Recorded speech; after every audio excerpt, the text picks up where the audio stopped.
Conference करने का, वो सरकार ने हमारी बातों को गंभीरता से नहीं ले रही है। हमारा सबसे बड़ा मुद्दा है आज के समय में कि हमारी गाड़ियाँ डिवाइस की वजह से, जो हमारा जीपीएस सिस्टम होता है उसकी वजह से आज घरों में खड़ी हो गई हैं। सरकार ने हमारे ऊपर 2019 में कोई 5-6 कंपनियों को हमारे ऊपर थोपा था।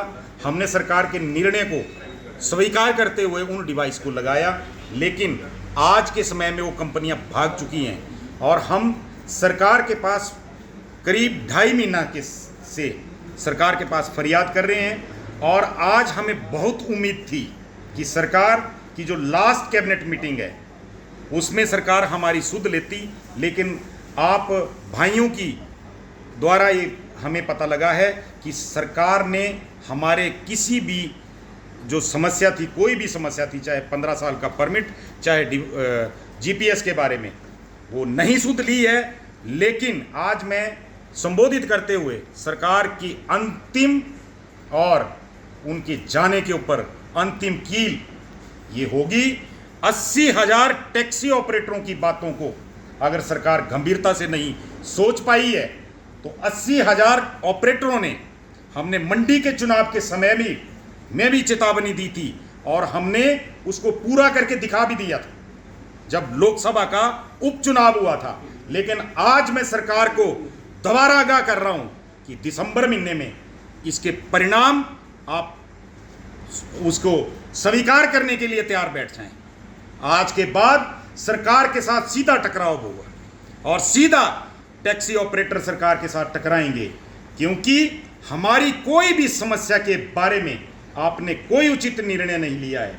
चाहे डिवाइस की बात हो, जीपीएस की बात हो, 15 साल के परमिट की बात हो, सरकार ने क्या टैक्सी ऑपरेटरों को एक दुधारू गाय और अपने जो टैक्सों की पूर्ति करने के लिए अपनी जो अपने अखराजात है उनको पूरा करने के लिए टैक्सी ऑपरेटरों को समझ क्या रखा है। सरकार हमारी बातों को स्टार्टिंग से गंभीरता से नहीं ले रही है। अब टैक्सी ऑपरेटर अपने तरीके से सरकार को जवाब देंगे, जिसकी स्वयं सरकार जिम्मेवार होगी। हम कोई सरकार से कुछ पैसा नहीं मांग रहे, हम सरकारों को ये नहीं बोल रहे कि हमें कोई आप दान दीजिए या हमें कुछ मतलब टैक्स माफ़ कीजिए, कुछ नहीं मांग रहे। हम मांग रहे हैं कि जो हमारे परमिट है वो 12 साल से 15 साल कर dीजिए। आप आरटीओ ऑफिस में एक लेटर लिख के दे दीजिए, छोटा सा लेटर जाएगा सीएम साहब की तरफ से या ट्रांसपोर्ट मिनिस्टर की तरफ से। आप छोटा सा लेटर लिख के भेजिए कि इनके परमिट्स आप 15 साल तक आप इनकी फ़ीस को एक्सेप्ट कीजिए। ऑनलाइन कंप्यूटर फीस काट रहा है, ऑल इंडिया अथॉरिटी फीस काट रही है, अपना टैक्स फीस ले रही है, पर एक्सेप्ट करने की बात है। तो हमारा यही मुद्दा है गौर सरकार से। बार बार हम ये, और जयराम जी से जब हमने, हमारे माननीय सीएम साहब से जब हमने ये चीज़ रखी थी तो सीएम साहब ने खुद बोला था कि ये तो बहुत जायज़ मांग है तुम्हारी, ये तो बहुत आसान मांग है, तुम तो उल्टा टैक्स देना चाहते हो, तो ये तो होनी चाहिए। अब 12 साल तक जी टैक्सी का परमिट खत्म हो जाएगा, उसके बाद वो गाड़ी प्राइवेट हो जाएगी, फिर चाहे 40 साल चले। तो ये एक, या कंपनी को फ़ायदा पहुंचाने के लिए, किसके लिए है? तो हमारे सिर्फ 2 मुद्दे हैं। एक हमारा परमिट का जो 12 से 15 साल हो जाए, जो बहुत आसान मांग है, 35-35 हज़ार प्रति गाड़ी, सरकार को फ़ायदा होगा। और दूसरी मांग है हमारी जो जीपीएस सिस्टम, जो 2019 में जो आपने अपनी लाडलिया कंपनियां, 6 कंपनियों को जो लाडली कंपनी बनाया था कि जी इन्हीं के जीपीएस ले लो, इनसे खरीद लो, और बाद में वो कंपनियां भाग गई है, तब आपको अब अपने आपके लाडले याद नहीं जा रहे हैं। जब लाडले आपके बिगड़ गए तब आप बोल रहे लाडले हमारे थे ही नहीं। तो जी आपने ही हमसे 14-14 हज़ार रुपये छीन के आपने उनकी झोलियां भरवाई थी। वो क्यों भरवाई थी ये अब आपको ही पता होगा।